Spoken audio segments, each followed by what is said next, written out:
Hello everyone, and welcome to the first episode of my new channel where I'll be looking at railways, large and small. I guess it'll mainly be primarily model railways, but there will be a few videos and clips from railway action, I guess, that I see during the month. So for this month there'll be a couple of heritage movements as well as some mainline freight action. The main feature of this episode will be the Glen Waverley Model Railway exhibition, which was also held during the month of June, as well as some model railway news and a few other bits and pieces. So thanks for tuning into the first episode, and well, let's get into it with the first, I guess, movement of the month, which was X31 and T378 heading to Echuca here at Jacana.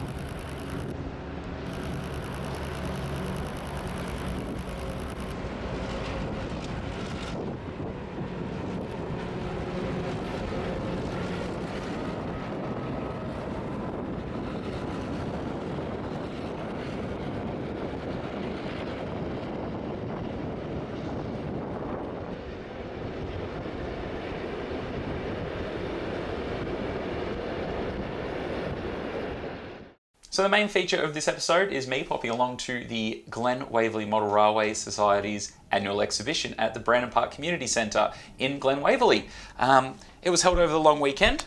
I've got the brochure of what was there, and well, this is what we saw, and I'll give a little description of each of the layouts, just what they've given me in the book. Paradise Valley, the Puffing Billy Railway Modelers Group. It was formed about 5 years ago by a group of Puffing Billy conductors who are also keen on model railways. Around that time, Haskell released their 0-30 scale model of Puffing Billy's famous NA class locomotive. This gave the group the incentive to construct a portable layout known as Paradise Valley, based on the Upper Ferntree Gully Gembrook narrow gauge line in the 1930s. The layout has been built to very high standards, with everything being hand-built by their members, except for the locomotives themselves, and all of the members are volunteers at the Puffing Billy Railway Society. I love this little layout. I'm a big fan of narrow gauge models, and it's excellently executed. Well done to them.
Mildura Station.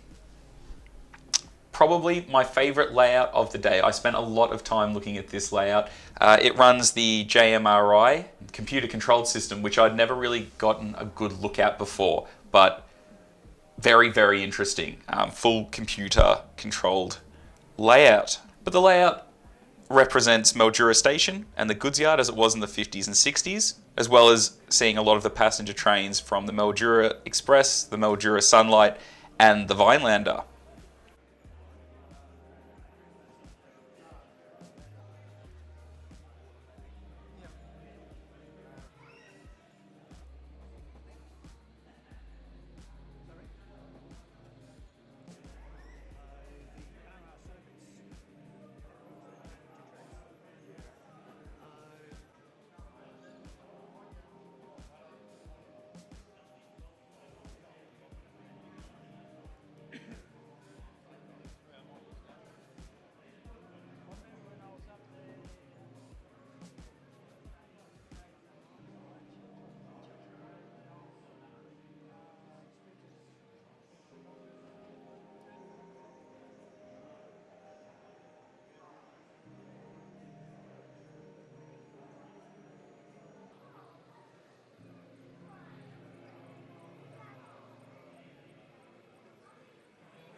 Collinsville, probably one of the more eclectic models, or not models, exhibition layouts that we see. I believe it comes from Stawell, or the Grampians Model Railway Society. It is multiple gauges from N30 track, HO, 009. Really interesting. There's a lot going on with this layout. You can't see it all at once, which is really nice. And yeah, a very well done, imaginative layout. Collinsville is a fictitious Australian coastal river port and is modelled in HO scale with broad gauge and N30 track. Pico HO track was used for the broad gauge and Pico 009 points and SL300 flex track, with most of the sleepers replaced with wooden handmade sleepers glued in place with Best Bond. For the narrow gauge tramways, track beds and scenery are made entirely of carnite board, a byproduct of sugarcane.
Town and Country.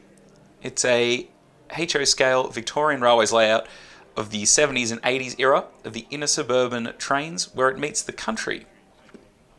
The suburban consists of swing door trains, dog boxes, Tate trains, sliding doors, the more modern blue Harris train, and also two eras of parcel vans that travelled on the suburban network.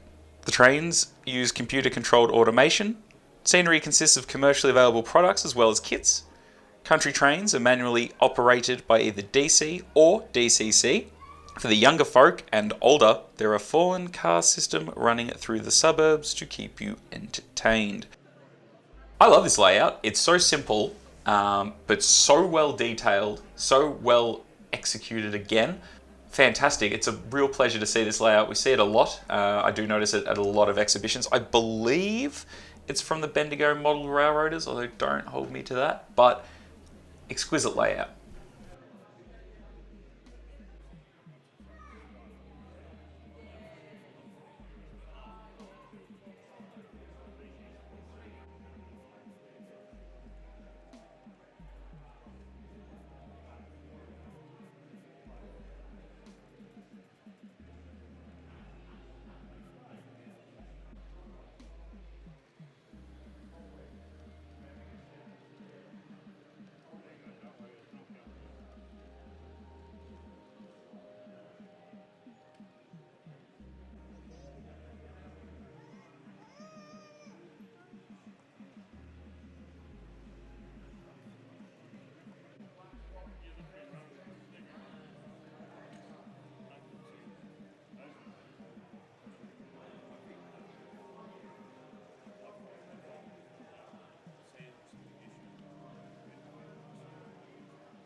Whitefish.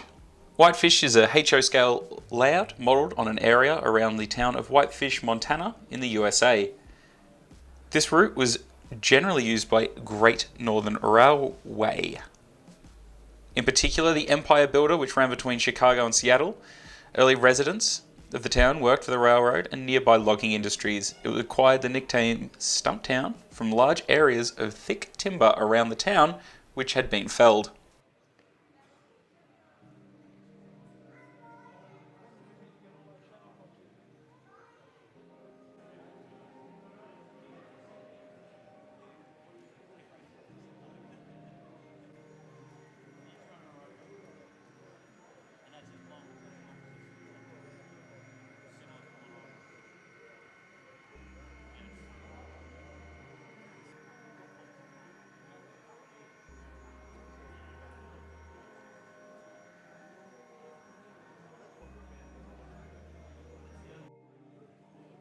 Billabong Flat. Modelled in N scale, Billabong Flat represents the branch line in extremely remote country Victoria. During the 70s, the layout follows Victorian practice and depicts the end of the branch line with a small station and goods shed.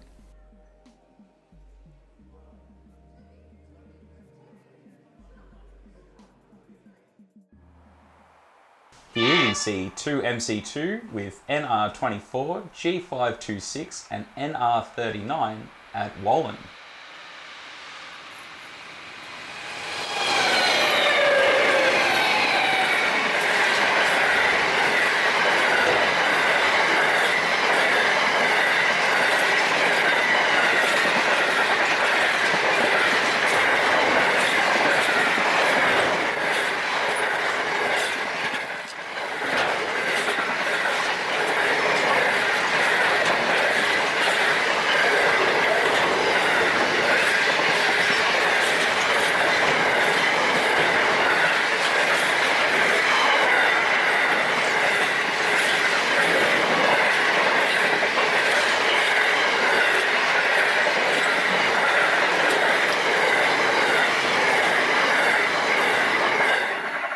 Here we see regular movement WM4, the steel train, with NR6, TT12 and TT10 also at Wallen.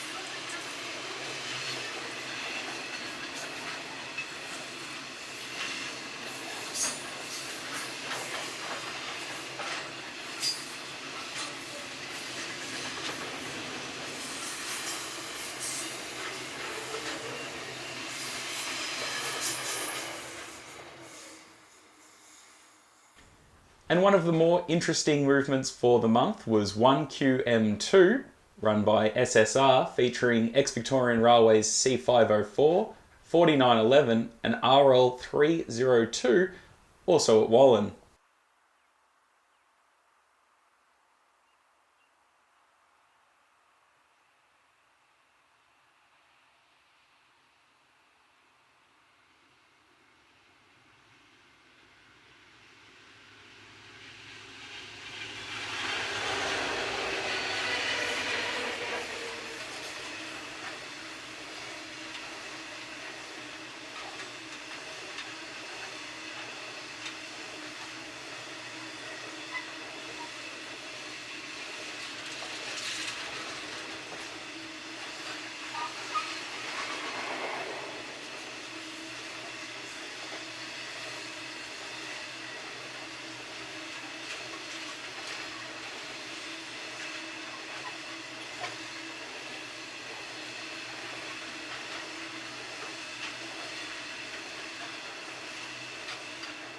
I caught the steam rail excursion heading back to Melbourne at Clarkfield with R711 and S313.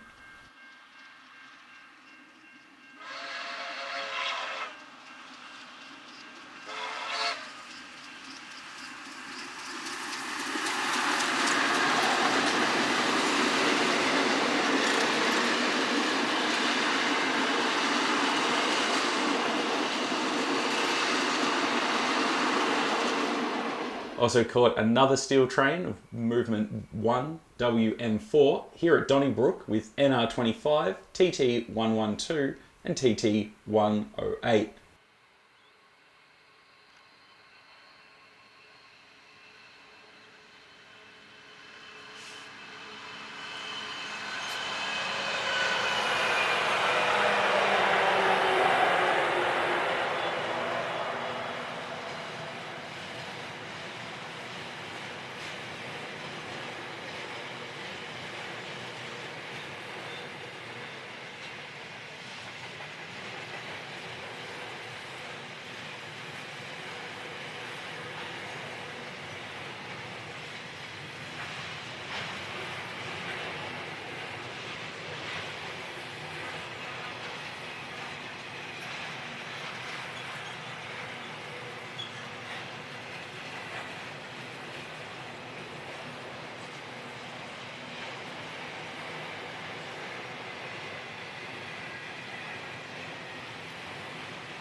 Ecision also announced this month that they'll be releasing a line of G and BL class locomotives. These locomotives are now available for pre-order, both in DC for $275 or $385 after pre-order, and as well as that, they're also going to be released in DCC with a LokeSound V5 decoder with sound for $375 or $435 after pre-order. The full specs are on their website. They look pretty good. Most of the things Ecision release are pretty sweet, although I don't think they've done a locomotive with sound yet. I know the C classes are going to be available with sound as well. However, they're still not available. They're still available for pre-order, however. I'm going to do a pre-order for them and for the G classes and probably a BL as well, as it all fits into the era that I collect. I'll leave a link to Ecision's website with all the specs and the pre-orders. Of course, I would recommend pre-ordering them because you can save yourself quite a bit of money, and it means, well, we'll get more models released in the future, hopefully. So that's pretty neat. That's, I guess, the model railway news for this month. I also popped down to my Model Railway Club, which is the AMRA Club in Melbourne, and got a couple of bits of footage of just some general DCC running. Not just my models, a few of the other club members as well.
And as I am also a member of AMRA, I will let you know that we do have our annual exhibition coming up in August, as well as our open day in September, which I will leave a link for in the description below.